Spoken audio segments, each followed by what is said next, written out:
Welcome into A to Z Sports Primetime on this Wednesday, December the 4th. Lovely to have you guys in for another episode of the Primetime program.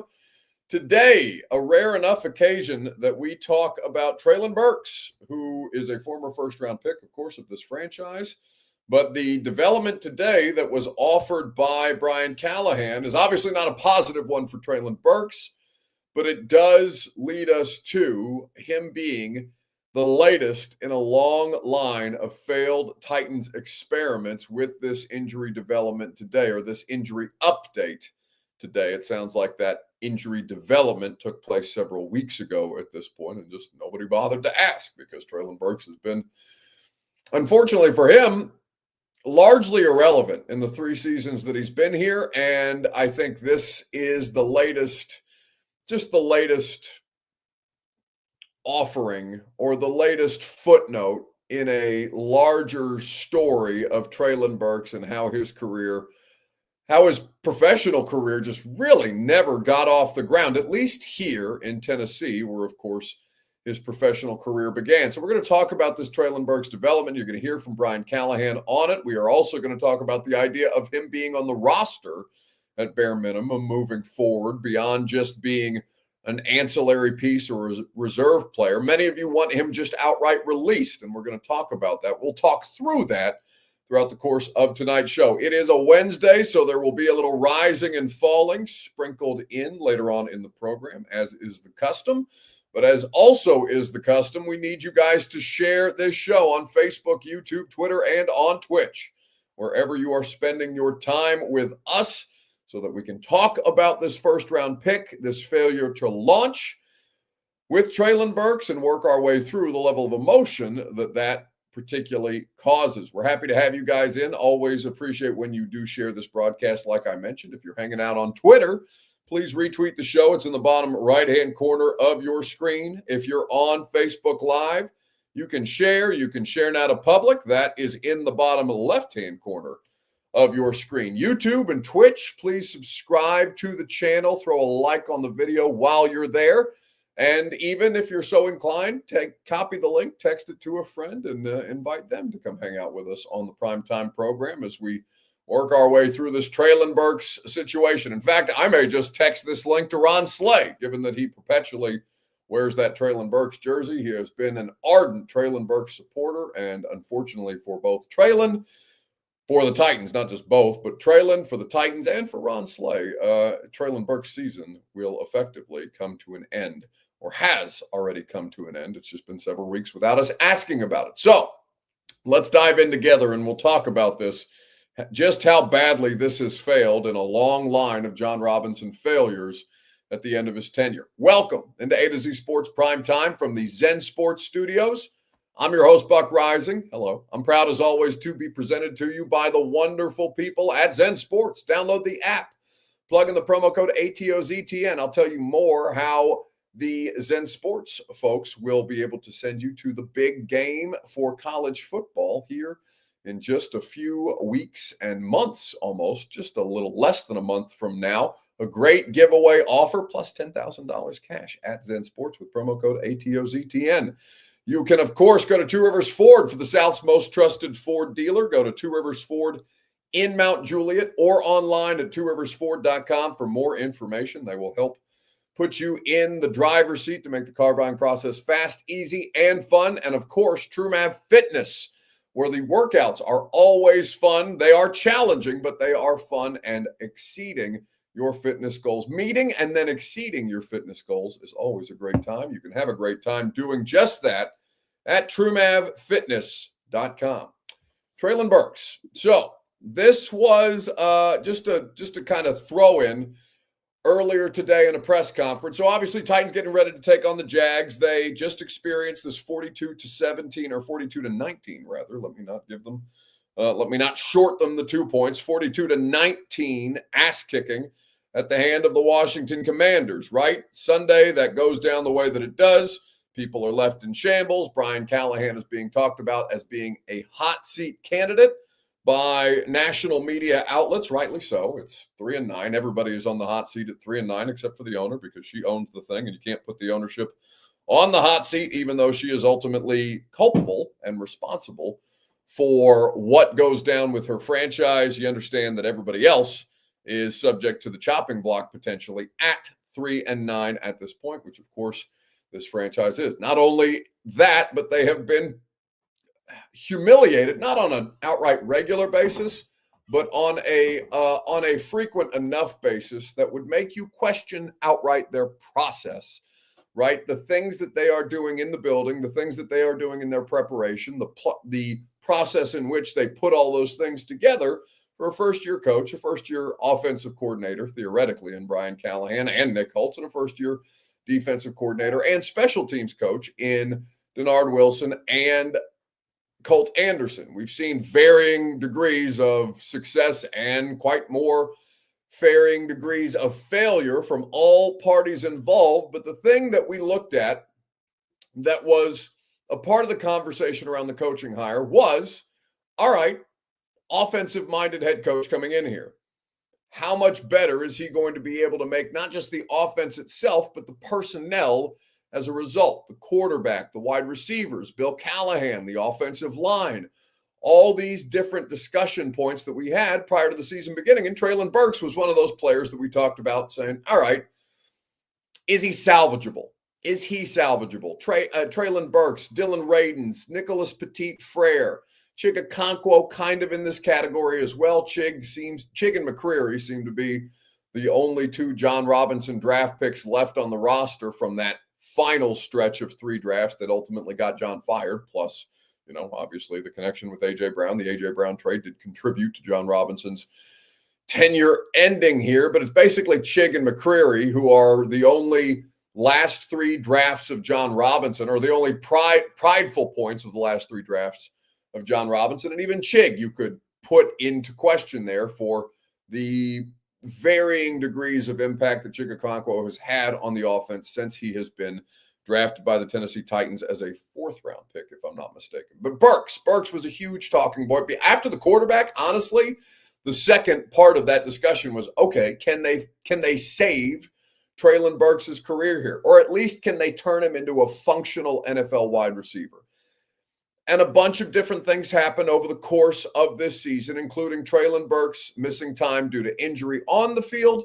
And then, of course, Treylon Burks missing time due to injury on the practice field, a non-contact knee injury before the Bills game. This has been a month ago, more than a month ago at this point, when Treylon Burks sustained that injury and was almost immediately placed on injured reserve as a result. Now, because it was not outright offered to us that Treylon Burks would be a season-ending injury, and it sounds like they didn't know at the time that it would be a season-ending injury, we just kind of took it in stride and said, okay, there will come a time as weeks pass and now as months pass where we will follow up with Treylon Burks, but right now it's not overwhelmingly important. Well, while that time did pass, and while Nick Westbrook-Akina and Calvin Ridley have helped to pick up the slack in the wide receiver situation, especially in the absence of DeAndre Hopkins, Treylon Burks has become a pretty forgettable figure until today, where I can't remember who exactly asked the question, but somebody just asked generally for an update on Treylon Burks, and this is what Brian Callahan had to offer. But before I let you hear from Brian Callahan, I'm going to ask you your Two Rivers Ford take here this evening, Facebook, YouTube, Twitter, and on Twitch. In the comments section, rank the biggest John Robinson draft busts. I've got 4 of them for you. This is not my ranking, but these are the 4 players. We'll go chronologically. How about that? Kevin Dodd, who is regarded as one of the worst draft picks made by John Robinson, who is often forgotten because that was John's 2nd draft. No, that might have been John's. No, that was John Robinson's 2nd draft, if I'm not mistaken. John Robinson's 2nd draft was 2017, and I believe that was the year that Kevin Dodd was drafted alongside Derrick Henry. So you have that was his 1st draft. He did draft because they did Jack Conklin, and then later they got Derrick Henry. So Kevin Dodd was the 2016 draft. Dodd, chronologically, Isaiah Wilson, Caleb Farley, Treylon Burks. That's chronological. How would you stack them? 1 through 4, 1 being the biggest bust, 4 being the smallest of the busts, even though I think all are considered busts at this point. The exception with Dodd being that he was a 2nd-round pick, not a 1st. Theoretically, you could toss Rashaan Evans into that conversation as well. But I think Rashaan would probably come out as the fourth biggest bust on that list among the busts. I think Kevin Dodd is a more compelling argument, so we'll leave it those four. Dodd, Wilson, Farley, Burks. How would you stack the four of them based on the level of bust that John Robinson draft pick ended up turning out to be? We'll talk about it together in the comment section. Facebook, YouTube, Twitter, and Twitch, as you know, is the custom. It's your Two Rivers Ford take. It's made possible by Two Rivers Ford, the South's most trusted Ford dealer. Two Rivers Ford always has great offers, and they have their holiday sales event going on right now. Go to Two Rivers Ford for the best financing, for the best quality American-made Ford vehicles, for award-winning customer service, and now for the Get Holiday Ready Black Friday sales event. I know Black Friday has passed, but the sales deals are still on offer at Two Rivers Ford in Mount Juliet or online at tworiversford.com for more information. 1 to 4, biggest bust to smallest bust. Dodd, chronologically, Dodd, Wilson, Farley, Burks. How would you stack these four players? Let's see. Isaiah Wilson says Mike Hobbs is the biggest bust. Roy agrees. John Vargas also offers Isaiah Wilson. Trey says all of them are busts. Yes, that is in fact the conversation that we're having, Trey, but you are either ignoring the exercise or not listening to me. The exercise is to rank them number 1 through 4 this evening. Billy says Wilson, Dodd, Farley, Burks, although Burks hurt us more just because the whole A.J. Brown trade. You have to take the A.J. Brown trade into consideration. So it's A.J. to the Philadelphia Eagles for the 18th overall pick in 2022 and the 101st pick in 2022, which is a 4th-round pick. That ended up becoming Nicholas Petit-Frere, essentially. So it's Treylon Burks and NPF for A.J. Brown. I almost think that putting names on the picks makes it worse, but you do have to take into consideration the ripple effect from those trades, because the trade, no matter how badly Treylon wanted to remove himself from that or tried to separate himself from that, it's impossible to do. It's always going to be a part of Treylon Burks' story, unfortunately for him. So 1 through 4, how would you rank those busts? But Treylon Burks is a complicated one to kind of suss through and made more complicated today by Brian Callahan being asked for a Treylon Burks update and providing one that I don't think many of us were expecting to get.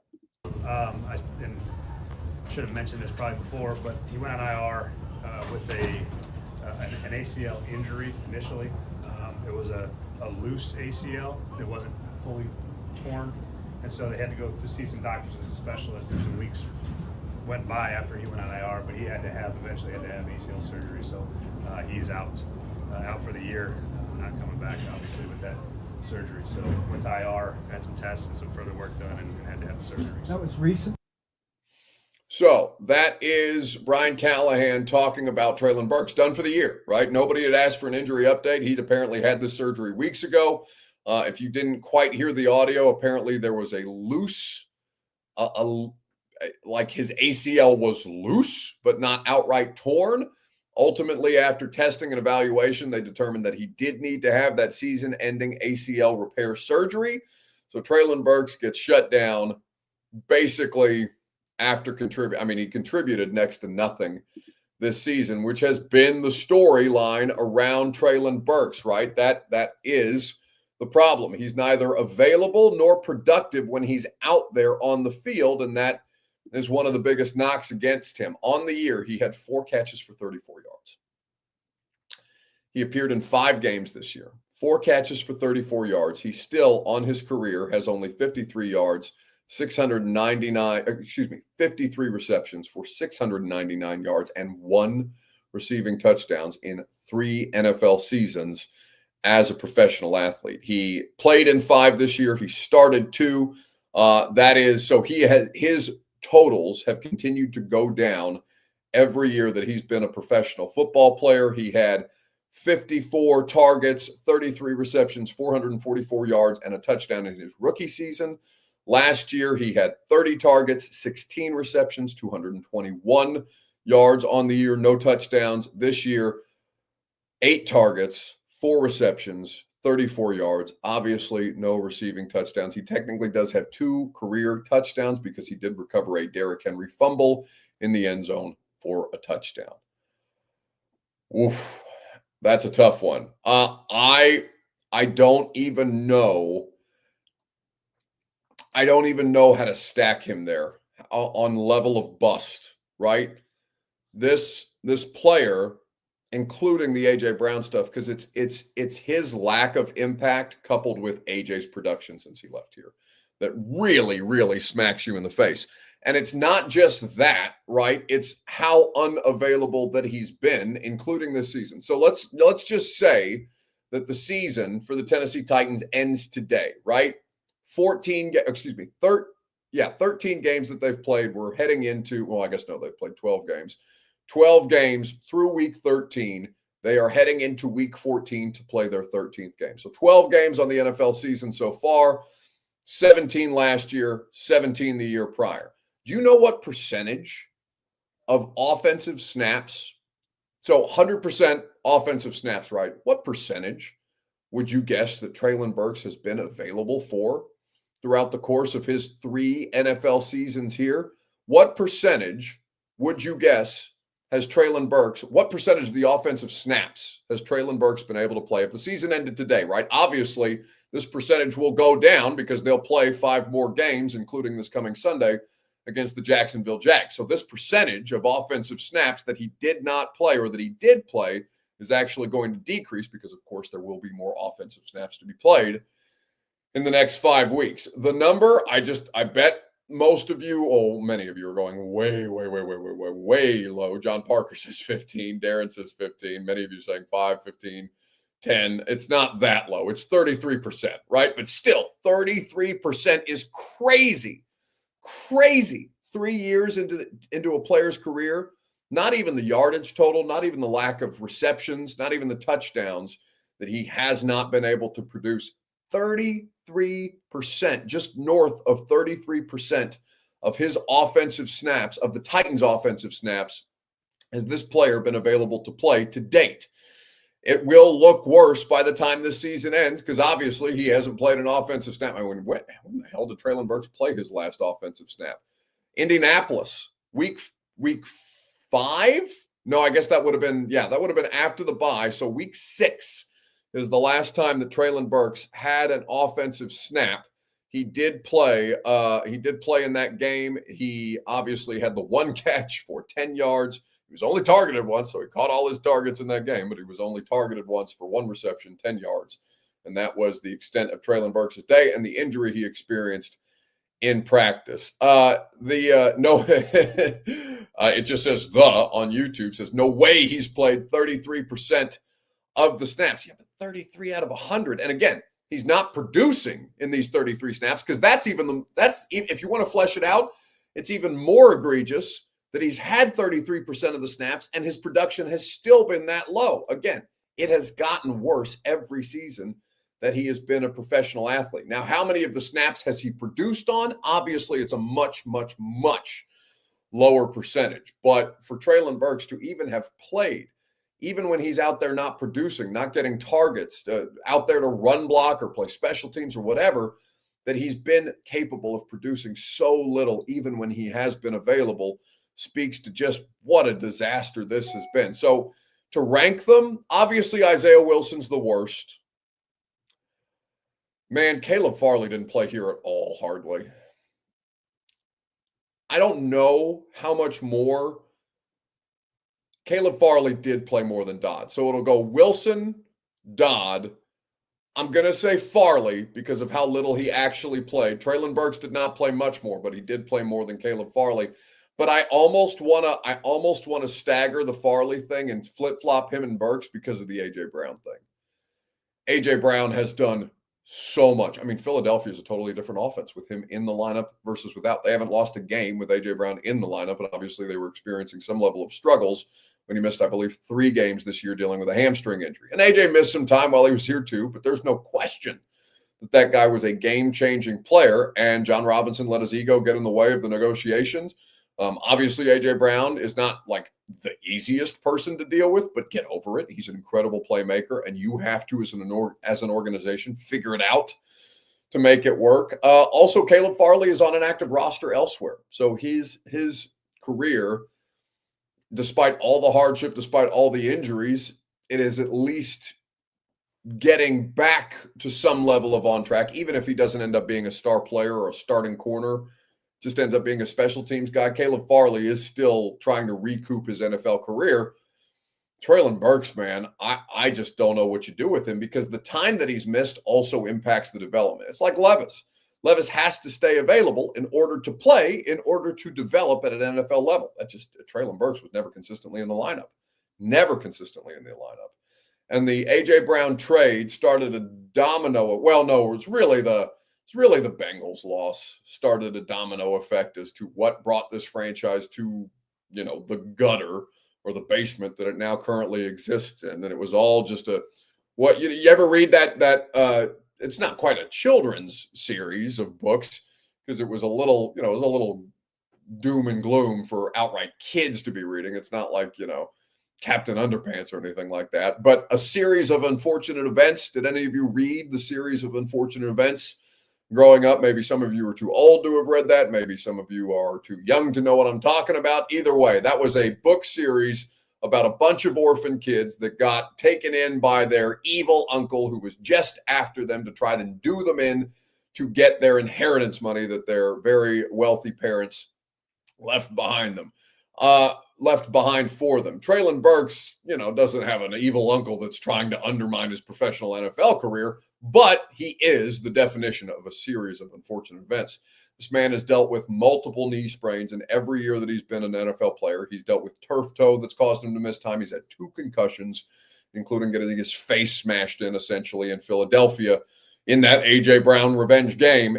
There are just so many different opportunities that Treylon Burks has missed to be out there and available on the field to develop into an NFL wide receiver. And now, yet again, he's being cost legitimate time. It's just a really, really difficult thing for Treylon. I feel awful for him, but it should effectively bring this experiment to an end. Now, that doesn't mean that you have to cut him, which is what we're going to talk about coming up next. A to Z Sports Prime Time is presented by the wonderful folks at the Ashton Real Estate Group of RE/MAX Advantage.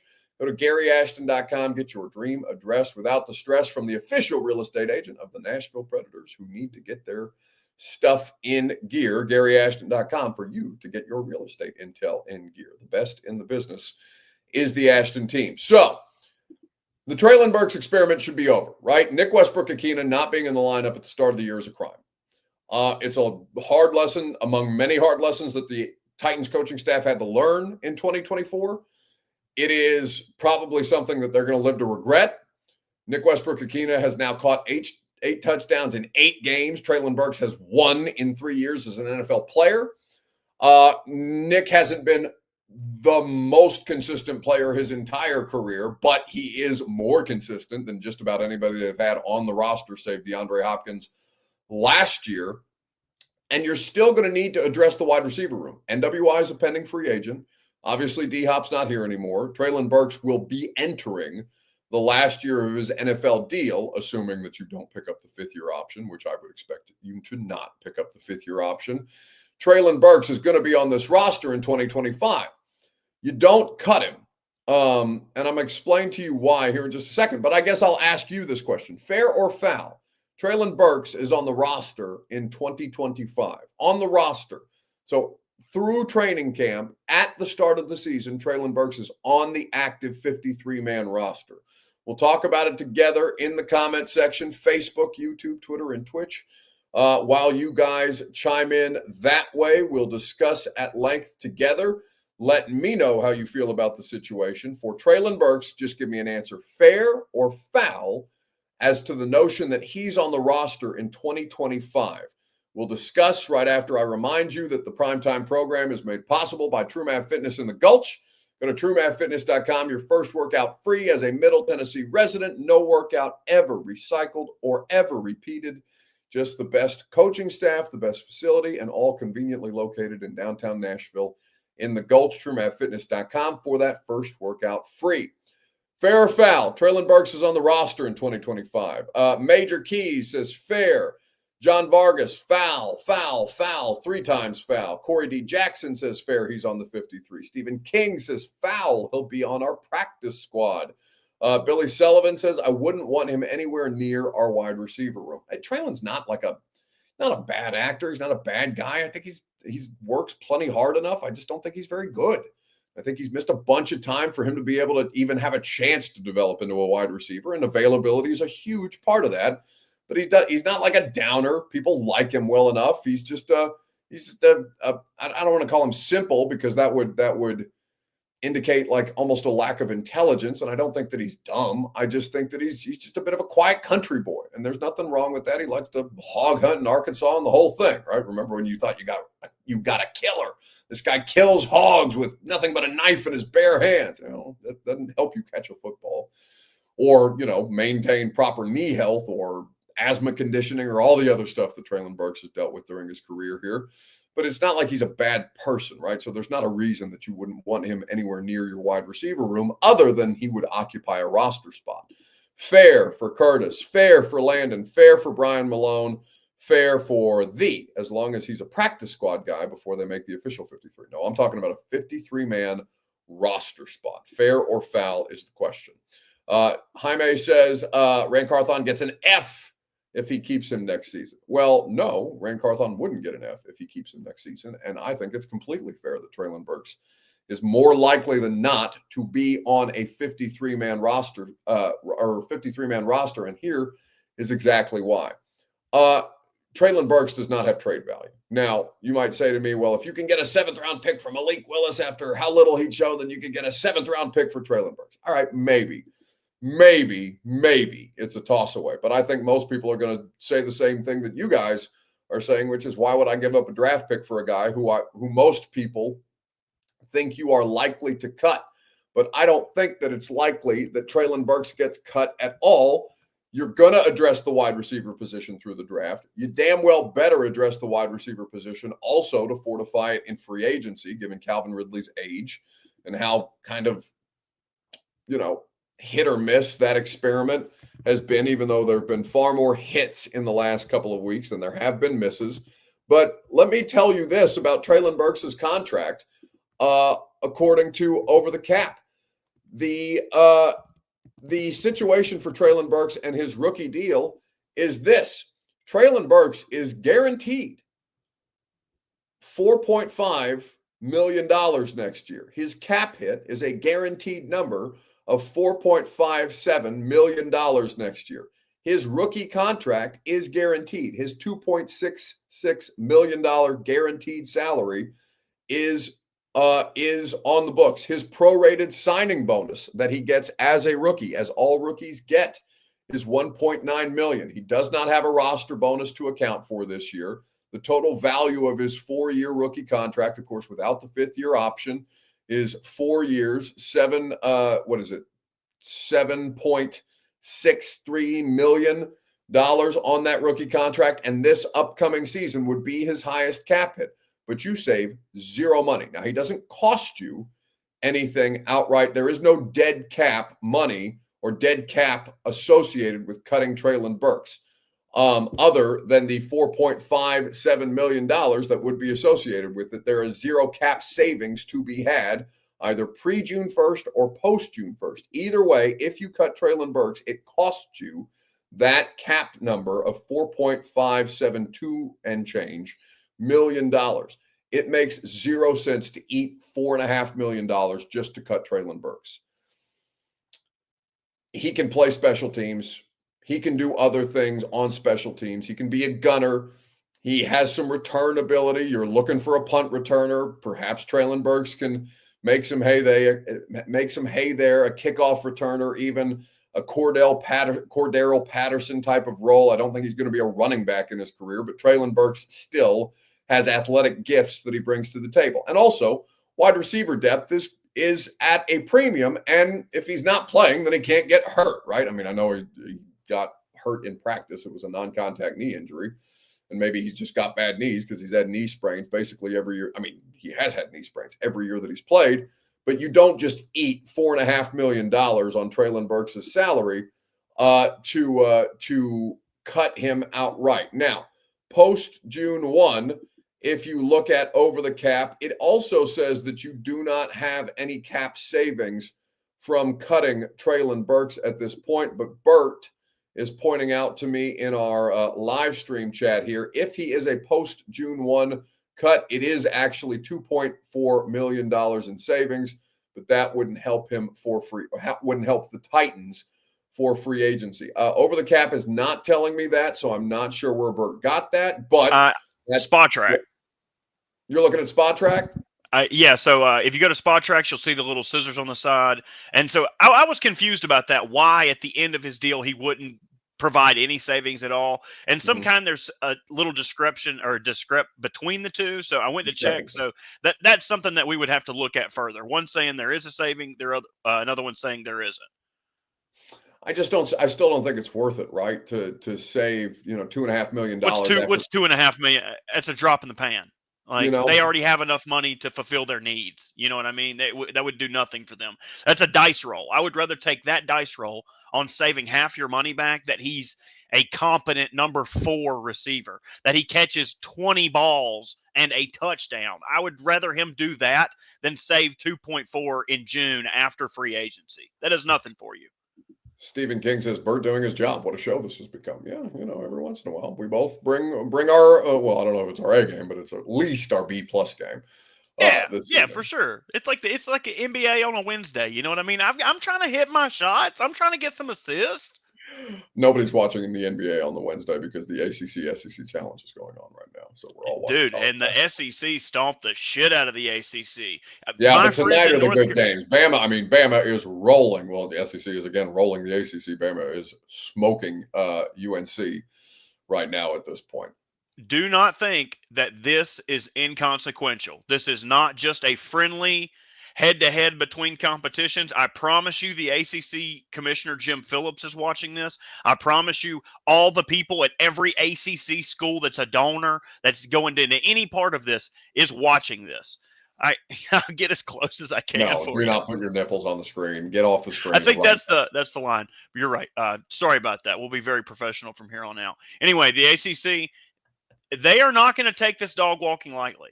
There is either going to be changes, somebody's going to be fired, there is going to be, media is up. In the SEC, y'all are like, yep, beat the ACC. But that basketball is where the ACC hangs their hat. Mm-hmm. I know so many of my friends that cover sports in North Carolina are losing their minds right now that they aren't at least competitive. Every team, everyone that you thought to be a bastion of the ACC, North Carolina, Duke, NC State, Syracuse, like all of these former Florida State, everybody's getting their ass kicked. Leonard Hamilton's a hell of a coach, and he can't get wins at Florida State. He's been around for 110 years, though. At some point, the Leonard Hamilton magic is going to run out. I love that he is shaped like the boulder from Indiana Jones. And if I was going to play for a basketball coach, I would play for that man. That's because you are also shaped like the boulder from Indiana Jones. The boulder obliges. No, we will not free the nips, Curtis. You bunch of perverts around here, I swear. Never seen so many people concerned with another man's nipples that way. Anyway, so that is your ACC-SEC challenge update, as well as your nipple watch on this Treylon Burks conversation this evening. But to the point, it doesn't make sense to cut Treylon Burks. The only situation where it makes sense to not have Treylon Burks on your roster next year is if a team is desperate enough, to trade for him. And even then, I just think a team would dare the Titans to cut him and just say, it's not worth it for us to even give you a 7th at this point. Royale Wright says, will Colton Dowell be back next year? Yeah, I mean, Colton tore his ACL in December, late December. So he's probably getting closer to a return. But again, Colton Dowell, that's a special teams player at best. This is the problem. This is probably one of my primary criticisms with Ray Carthon's tenure as general manager. They haven't spent more in 2 drafts with desperate needs at wide receiver. They have desperate needs everywhere. So you understand that they can't address everything, but it's been 2 drafts now, and the highest pick that they've spent on a wide receiver is a 6th on Jaquan Jackson, which is just not sustainable. Now, obviously, Calvin Ridley factors into that. Obviously, DeAndre Hopkins factors into that, and those were 2 signings that were viewed as quality at the time. Hopkins was. Ridley, for the value, I don't know. We'll see how it plays out. By percentage, you would probably call the Ridley deal a bad deal right now, as you continue to see him make progress and make strides, though there were drops in this last game, drops all over the place, not just Calvin Ridley experiencing drops. NWI had a drop, Tony Pollard had drops. I think there was at least 6 by my count. But still, right, but for value, for rebuilding and regenerating this wide receiver room organically, and just, you don't even have to find the next A.J. Brown, but you got to find somebody competent that can play wide receiver that doesn't cost you $92 million. Not spending more than a 6th-round pick is probably, it's one of there are bigger criticisms, I guess, for the Titans front office, but the wide receiver glaring issues that have continued to be glaring issues are really, really tough to kind of wrap your head around at this point. So it just says asks, how do the Titans turn this around next season? Beats the shit out of me. Get better players and hope that your scheme isn't completely broken and that your special teams don't nuke you and that Denard Wilson doesn't take a head coaching job. Or honestly, if I was Denard Wilson, I'd look at other DC jobs. I mean, I wouldn't blame him one bit. They actively recruited him here. He had a competitive market. I think he still would. If I was Denard Wilson, I would pack my bags and, and eat it on whatever terrible place I might have to live in. I know Green Bay, for example, was looking at him, and yeah, Green Bay sucks to live in, but obviously Jeff Hafley is doing great things with much better Packers personnel than the Titans have available, and I'm sure that Denard Wilson has at least some level of regret. Maybe he's not wired this way. A lot of coaches aren't, and most of them live in the present and not the past, but damned if I wouldn't pick up and run if I was Denard, who's has the potential to be an NFL head coach at some point if his defense produces. But this is a really, really, really tough situation for them to be in. Corey D. Jackson says, playoffs next year. Book it. Clip it, Bert. I mean, okay, it doesn't mean anything to me on Wednesday, December 4th, 2024. So perhaps we'll remember this conversation. Perhaps we won't. If you make the playoffs next year, that would certainly be a tremendous turnaround. Right now, you just have to try and win as many games as Mike Vrabel did in Mike Vrabel bottoming out. Mike Vrabel bottoming it out looked like 7 wins and 6 wins. You would be damn lucky to get to 6 wins at the end of the season. This Titans team winning 3 more games, even though their schedule's a bit lighter down the stretch and has 2 games against the Jags, it's unthinkable to me. It really, like, if the Titans win 1 more game this year, that sounds about right.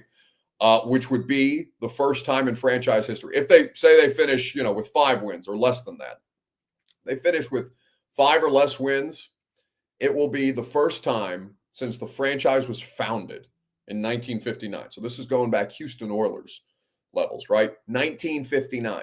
It'll be the first time where this franchise has suffered 3 consecutive seasons where they've had a lesser win total. 7 to 6 to whatever this team is going to finish with. Complete disaster. Rishi says Vrabel also won 6 games with half of the talent that we have now. I just, the grass is not always greener. Again, Mike may have worn out his welcome here. It might have been the right decision to move on from Mike Vrabel, but at least there was a proven, experienced coaching staff that you could lean on to duct tape things together as best as humanly possible, even when they had no business being duct taped back together. And this staff is just, they've gotten pantsed on multiple occasions, whether it's last week against Washington, whether it's a month ago in Detroit or Buffalo. There have been humiliating losses this year, and there have been multiple of them. Professional football franchises, professional sports teams aren't supposed to have that lopsided of results that often. And that's been one of the bigger things. That's been tough to wrap your head around at this point. Anyway, so Devin Mills says it's not 2-14, LOL. Yeah, but if it ends up 3 and what would that be? 3 and 14. What's the difference? Congratulations, it's not 2-14. Okay, it's 3-14. It's just as many losses because you've expanded the NFL regular season, and those wins would be against the Texans, who are a okay team, but they're not a great team. The Dolphins, who are a JV team, and the Patriots, who are one of the NFL's worst teams. And that was in Drake May's, one of Drake May's first couple of starts as an NFL quarterback. If you saw Drake May again, I don't know that he doesn't beat you. It's a really difficult spot to be in. Chosen says Callahan takes blame, though, and holds himself accountable. I don't give a shit about that if you lose games. Like, okay, swell. Accountability. Love that. And yeah, I say it tongue in cheek, and I know I'm being super dismissive of that comment. I could give a shit about your level of accountability. If you lose, if you are this bad, it doesn't matter to me. The only thing that matters to me are the results. And the results faded at the end of the last coach's tenure too. Okay, that's fine. But this is an appreciably better roster with appreciably worse results. And, your accountability means nothing to me if all you do is beat the Texans and then turn around and say how disappointed you are in yourself that you got that whatever happened that led you to let your guard down enough to where your team got smoked the following week, 42-19. Myron Harris says, do you think this is a first-year new coaching slump? Yeah, I mean, I do. I really do. Like, to the point about, like, Callahan specifically or Denard or, I mean, even Colt Anderson. I don't think Colt Anderson is going to be this disastrous of a special teams coordinator. If this is his first job, I'm sure that he's going to learn a lot of things and that he, is a smart enough person to improve upon some of them, right? I don't know if he ever gets another special teams coordinator job again after this year, but still, like, I don't think Brian Callahan's going to be as bad at some of this stuff as he has been this year. I don't think that Nick Holtz is going to be as bad with some of this stuff as he was this year. I think Denard Wilson has had moments. I think that Colt Anderson has obviously had many, many moments. It's a whole new staff for sure. And the three coordinators and the head coach are all doing their jobs for the first time, but it's still unacceptable. There's no excuse for being this god-awful. Not a single one. Not a single one. And your accountability and all these other things, the fact that you let players be who they want to be or let players, speak, have the comfort to speak their mind freely, that stuff does matter. But I don't give a shit about it if they're not winning. You don't have to be happy to win football games, right? You don't have to have a perfect work environment. You don't have to, have a foosball table in the locker. They don't have a foosball table in the locker room, but they have ping pong, they have pop-a-shot, they have cornhole. You don't have to have, the best work environment to win championships. The Patriots are an excellent example of that. Everybody was miserable. And did it matter? No, because they won. They won and they appreciated the winning. It's not all going to be fun. The football games themselves are fun, but you have to be good enough to make the games fun. And this team is just not having fun, not fun to watch. So all that, meta type of stuff about how different the workplace is going to be with this particular coaching staff or something like that. Like, nobody cares. Nobody gives a shit if you don't win. Not a single person. I think that there's a lot of this stuff that we will, we'll see it bear itself out in the next 5 weeks. Certainly that'll continue to be a part of the evaluation process. And, Brian Callahan at 3-9, 100% on the hot seat. That doesn't mean that I think he's getting fired, but 100% when you're 3-9, you're on the hot seat and you will enter next season if you finish with 3 or even 4 wins or even 5 wins, frankly, on the hot seat as to whether you're capable of doing this job or not. Because obviously when you lose this way, everything is scrutinized. Gord on Facebook Live also adds we need more leaders. Yeah, that's something that I've talked about a couple of different times. And, Jeff Simmons is the face of the Tennessee Titans right now. That's okay. They don't have another star. They don't have a single other star player on the roster right now. Maybe somebody becomes one. But right now it's looking like it's just Jeff. Jeff Simmons is being the primary focal point of leadership for this Titans team. I just think Jeff is the rah-rah guy. And I think that's fine. There's a place for that. That counts that's a form of leadership. But I just don't think that he has, I don't necessarily know that it's not just an experience thing, right? Jeff has never been on a team this bad. Never been on a team this bad. So when he's talking about like hangover from success in the locker room with us on Sunday, and we're all looking around at each other like, what are you talking about? Hangovers from success. You have 3 wins. There is no success this year. The season has been an abject failure. What possible hangover could you have from what possible success? Beating the Texans? Okay, like you shit the bed the very next week. What do you mean hangover from success? And I just, I think Jeff is just looking to offer some level of explanation when he may in reality not really have a grasp, or any of them. It's like Brownlee saying that some of the players were too cold, or their performance suffered because the cold got to them, when it's not cold at all in Washington. I mean, it is cold for like a normal human being, but not for a football player. You know what I'm saying? I just think that they're grasping at different things that they can kind of pinpoint to say, okay, well, maybe this is why we suck today. When in reality, I just don't think they have a handle on why it's going so wrong at all. And some of this is outside of Jeff Simmons or Jarvis Brownlee's control. It's not their fault that their special teams are ass. It's also not Jaquan Jackson's fault that somebody's playing a prank on him, clearly, and having him lead the AFC returners and Pro Bowl votes. I don't think anybody's cruel enough to ask him the question about whether or not he's seen that. I just feel like I would feel bad asking him that question. Like, hey, man, have you seen the Pro Bowl situation? Do you know what's going on there? What's he going to say? I don't know. I'm just trying to do my job, which is the appropriate response at this point. Chris Short says, Buck, please speak some hope into our lives so we can press on this season. Okay. I mean, Levis is fine. He might get better. I definitely don't think you're drafting a quarterback in 2025. So is that enough? Maybe. I think him and JC Latham, I think, is a really good player. I think JC's going to be a good player for you for a long time, provided he stay healthy. I don't know what Levis is going to do long term, but I do, I think that you have to give him credit, even if you don't want him to be your quarterback, or if you think that they should explore as many other options as humanly possible. You're still entitled to have that opinion and also acknowledge that he is making progress. Because Curtis says, but we want a new quarterback. It doesn't matter what you want. I get it. But it's kind of like saying that the stadium, that the Titans should cancel the new stadium because the Titans are losing this year.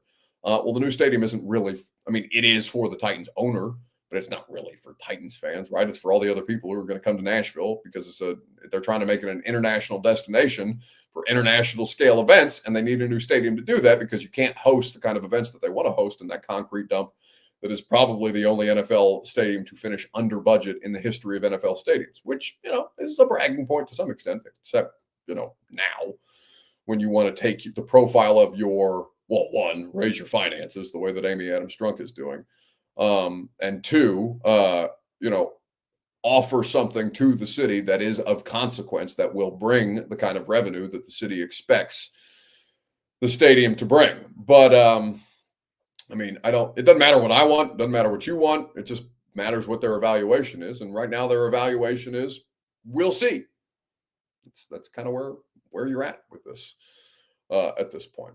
All right. Rising and falling is how we will wrap up the show. Damn, it's been a long show. Facebook, YouTube, Twitter, and Twitch are long compared to the shows we normally do on a Wednesday night. See, who says I can't make chicken salad out of chicken shit? 3 and 9. I'm giving you 48 minutes solo.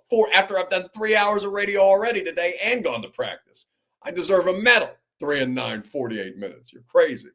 But with everything that's going on right now, you see all kinds of different people in sports whose stock rose, whose stock fell. Obviously, we've been talking about a considerable amount of time stock falling on Treylon Burks, as if the stock, had any lower to go, unfortunately for Treylon. But that's the exercise that we're going to do. Whose stock rose, whose stock fell. This week in sports, it's rising and falling. Right after I remind you that the Primetime program Zen Sports makes the Primetime program possible. And Zen Sports also makes your opportunity to go to the Big Game Sweepstakes College Edition, courtesy of Zen Sports. This time, instead of going to the big game for the pros, they're giving you a chance to go to the very first big game in the new college football tournament, with a grand prize of $10,000 cash and 2 tickets to the biggest college football game of 2025, and the ability to earn entries on every bet you place in December. It doesn't get much better than this. So what are you waiting for? Head to zensports.com/sweepstakes for a full list of rules and earn a $100 no danger wager on your first bet. Zen Sports, where betting just got better. Gambling problem? Call 1-800-889-9789. No danger first wager limited to plus 500 odds. To qualify, terms and conditions do apply. Must be 21 plus and in the state of Tennessee to bet at Zen Sports. Whose stock rose? Whose stock fell this week in sports? Well, if the stock up candidates are tough to find, there's plenty of stock down candidates, including Azeez Al-Shaair. Now, my coworker and friend Ramon Foster oversaw the appeal process for Azeez Al-Shaair and ultimately chose to uphold the 3-game suspension. Azeez Al-Shaair has tweeted 51 minutes ago, or posted on Instagram 51 minutes ago, a picture of the Joker and says, there is beauty in being rejected, misunderstood, unseen, and unprotected by people. It teaches you to rely on Allah for everything. I'm assuming that he is of the Muslim faith. It says, if you want me to be your villain, I'll be your villain, with a middle finger emoji. See you soon, on his 3-game suspension that was upheld. So stock down there for Azeez Al-Shaair. Stock up for Ramon Foster, who upheld the suspension on a clearly and obviously vicious hit. You were a villain before. You're going to be a villain afterwards. It doesn't, you're just be a villain if you want to be. You just be a better football player, not be an asshole. And I like Azeez personally, but that was an asshole move for sure. 100% for sure. Stock down there. Snead stock fell. Availability is your best ability. Since Vernon Sanford, I guess we haven't done a stock up, stock downs, or rising and falling since since L'Jarius went on IR as well, but that's what it is going to be. Chosen says he posted the picture of the Joker on IG with that quote. Yes, that is something that I did point out. Stock up on Carthon for not re-signing Azeez. That is not a stock up for Ran Carthon. Ran Carthon very much wanted to re-sign Azeez Al-Shaair. Azeez Al-Shaair did not want to play for the Titans the first time, took a 1-year prove-it deal to go to the Texans the second time and play for the franchise that he actually wanted to play for, which is with D'Amico Ryans, his former defensive coordinator in San Francisco. Azeez never wanted to be a Titan, but he was a good soldier about it last year, was voted team captain last year, which I think speaks to the level of respect. And he's a team captain in Houston after being there for 4 months. He was voted a team captain. So players do respect this guy, but this is going to be a ding on his respectability meter or whatever. And also the situation for the Titans is they very much wanted him back. So no, Ran Carthon does not get a stock up on that. They tried to re-sign him, and Azeez didn't want to be here. Let's see. Curtis says PK was questioning Ramon's integrity since he works for Titans radio. Well, I don't think he was questioning Ramon's integrity. I just think it's a fair question to ask. I brought up that question in the Titans media room, and I wasn't going to tweet it because Ramon's a buddy of mine, and I don't think that it's overwhelmingly, I don't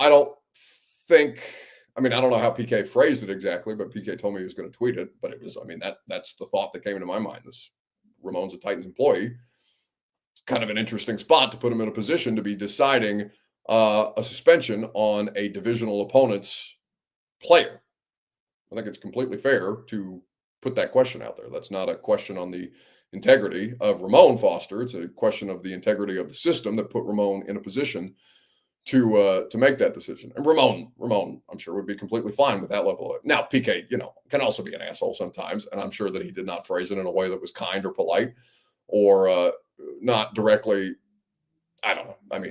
PK is going to do what he does, but that was my question that I brought to the Titans media room, and I wasn't going to tweet it. And Paul said it was a good tweet, so he put it out there. That's what it is. Curtis says, I don't think Ramon would factor that in, but I don't know. I don't know him, so you're right. Listen, this is not a question of Ramon to me. It's a question of the system that put Ramon in place as a team employee of one franchise that directly competes with this other franchise twice a year in the division. It's kind of a tough spot, right? The optics of that are less than ideal, but Ramon is one of the most, what's the word that I'm looking for? Ramon has integrity. Ramon has great integrity. I have no questions about Ramon Foster's integrity. Ramon Foster Could have made that decision, as a Pittsburgh Steeler, a former player without working for the Titans. He could have made that decision, working for the Jags or whatever. Like he could have made that decision working for the Texans if he wanted to. But it's just an interesting spot that the NFLPA and NFL put him in because they jointly agreed that Ramon would be the person to decide that. He's got a lot of respect around the league. There's no question about that. He is professional and objective. Yes, again, it's not about Ramon. It's about the system that put a team employee of a divisional rival in position to make a decision on another franchise's player. It's a weird spot. That's all the tweet means. It's got nothing to do really with Ramon, other than, his employment status. But that's neither here nor there.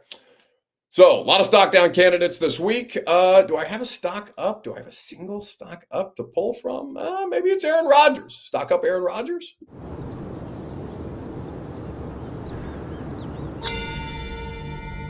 I live between two worlds of the extroverted 1, 2, 3, dominate!